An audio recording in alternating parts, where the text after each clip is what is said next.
Welcome to In the Game. I'm Tevin Mills, and I'm joined by one of the talented writers over at the Daily Cougar, Ewell. Today we're going to talk about the UH Pro Day yesterday, and we're also going to wrap up the men's basketball season coverage.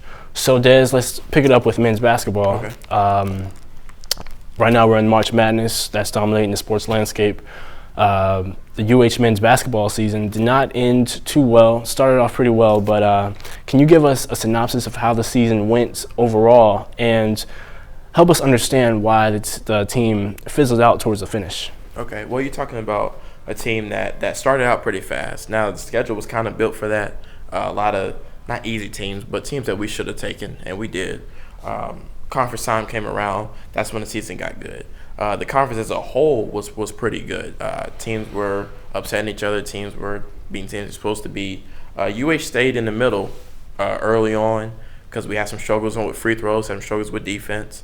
But as the season continued, especially in conference time, the players really bought into Sampson's system, really tried to build a team chemistry. And you saw a situation where free throws got better, defense definitely improved. And like I said, the chemistry really improved as a whole, and that allowed us to finish the season strong. Going into the tournament, the AAC tournament, that's where we struggled because we beat Tulane twice this season and then lose to Tulane in the tournament. Right. That was a huge loss because the tournament probably was our way into the NCAA tournament. So losing to Tulane, team that we should have taken really easily, that was bad for us. So hopefully we can see some improvements next year in that situation. Even though the season didn't finish the way Cougar fans expected or hoped for, there was some positive takeaways. It was the second year under Coach Sampson, definitely some tremendous improvements from last year. Could you give us some positive takeaways as far as momentum going into next season? Well, there will be some positive takeaways because you saw a situation where chemistry was built. Sampson's system was really bought into. You can tell around the end of the season that the players understood their positions, understood what their role was in the team. You got transfer players who really improved their game as they understood how Coach Sampson wanted them to play here. Galen Robinson, freshman, he started out questionable, but around the end of the season, he definitely deserved the role he had. He played his role well. Right. Ronnie Johnson was per se the backup point guard, but when he was in, he made plays. He got to the basket. Damian Dotson, who in my opinion was the MVP of the season, really came through as a transfer player, stood out, and really was the X factor for a lot of situations, whether it be shooting, whether it be off-ball screens, off-ball movement, rebounds. He was always a threat for a double-double.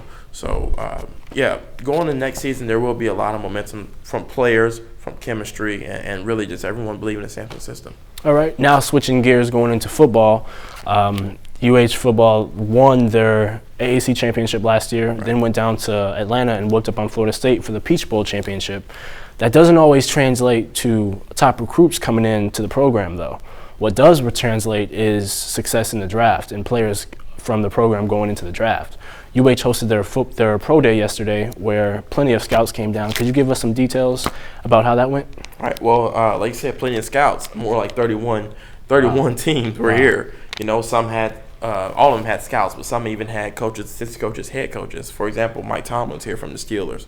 So that was a big deal for the campus, big deal for the fans, a big deal for recruits that's coming in because you're talking about a situation where now recruits are looking at this and saying, oh, UH had 31 teams here. Out of 32. Out of 32. Right. That's probably because only the Patriots, team that wasn't here was Tennessee, right? Yeah, it was Tennessee, actually. Okay. So you're talking about a situation where 31 NFL teams, recruits are saying, hey, I want to go to that school. I want to play for them because they have recruits coming. Right. So that was a big deal having 31 NFL teams here to watch these guys. Let's talk about individuals in particular. We had Landon Roberts, Trayvon Stewart, tremendous players that played significant roles for us last year. Can you tell us what they did for their draft stock yesterday? Well, I think the biggest impact was Landon Roberts. He was overlooked. He wasn't invited to the NFL Combine. Right. So, of course, he went into the Pro Day with a chip on his shoulder, something, he really wanted to prove something. And, he did. His numbers were amazing. Dude, huge day. He had a 4.6 40 time, which, you got NFL running backs running 4.6 40 times. 36-inch vertical leap, bench press 225 25 times. So, definitely didn't struggle in his Pro Day. He really proved something, I think, of all people. He really pushed his draft stock up. All right. Best case scenario, let's look at draft potential. Where do you see, in the best case scenario, the highest Cougars go or being drafted, period? William Jackson III. Okay. First of all, honestly, that's why all 31 NFL teams were here. They want to see William Jackson. Okay. And I think him being here and the scouts come to see him, they really helped out with the other players. But William Jackson is a first rounder, possibly early second round. I mean, like 1 or 2. Okay. You know, not anywhere deep front. But I will go with first round for William Jackson. The lowest I really want to say is number 25 for the Steelers. Whole reason Mike Tomlin was here. Okay. Tomlin wanted to meet with him. Tomlin had dinner with him the night before the pro day. Wow. So obviously he caught his attention. Yeah. And if Tomlin's seeing him, I'm sure other coaches are seeing him too. So first round definitely for William Jackson III. Landon Roberts. Early on, before the pro day, maybe a 7th round, 6th round if he was lucky. But after that pro day, he had got to be somewhere between 3 and 4, possibly 5. But I'm thinking 3rd round, 4th round. To probably a team looking for depth at the linebacker position because he's actually he ran at 4.6 40, so speed isn't a problem. Had plenty of tackles last year, led the team in tackles. Right. He probably a team that's going to be looking for depth. So maybe a team such as like a Carolina team who likes to draft linebackers, likes to have a lot of depth at that position. Then you're going off a season where there's a lot of ACL tears, MCL tears, and stuff like that. So depth in the position so crucial as linebacker is big. And with his speed and versatility, he'll fit right into just about any system. All right. And then DeMarcus Ayers, you're talking about a situation where we're hoping 6th, 7th round. Okay. Because he could possibly go undrafted. He did come out early. He did come out early, Right. so he's not even a senior. He's a junior. Right. He's coming out early off a good season. Right. You know, you can understand why he left. But at the same time, 40 time at the combine and the pro day was slow. Mm-hmm. He's undersized. He really, really needs to get bigger. And that's probably going to be a situation for him too. Okay. So teams are going to see that. Who and do be you a little see? weary. Who do you see him having a translation to in the league currently? Well, I think if he can put on some weight, Steve Smith. Okay. Because, like I said, 5'9". Right. He does have on-field speed, and that's a big difference, and people overlook that sometimes. Can So burst with the 40, right? Yeah, the 40 isn't everything. Right. But because the 40 isn't everything, he's going to have to put on some weight. Mm-hmm. So, you know, he can take the hits at the slot because he will be a slot position. 5'9", underweight, he's going to be a slot position. Right. Now, the reason I say Steve Smith also is because Steve Smith came in as a punt returner, kick Okay. returner, not just receiver. Right. So that's probably what's going to allow him to get drafted in the 6th, 7th round, the fact that they know he is a dangerous punt returner, kick returner. Okay. So that's probably what's going to push him over the edge. So let's go into the season coming up. The UH football has already started practice well into their way of spring practices with red and white scrimmage coming up pretty soon. Let's look at how the losses that we had from the seniors, as well as lapses that were prevalent in last season's showouts. What do the Cougars need to work on in these spring practices to own before the season begins? Well, probably you want to get strength at offensive lineman position. I mean, actually both sides on lineman position because our line was good on offense and defense.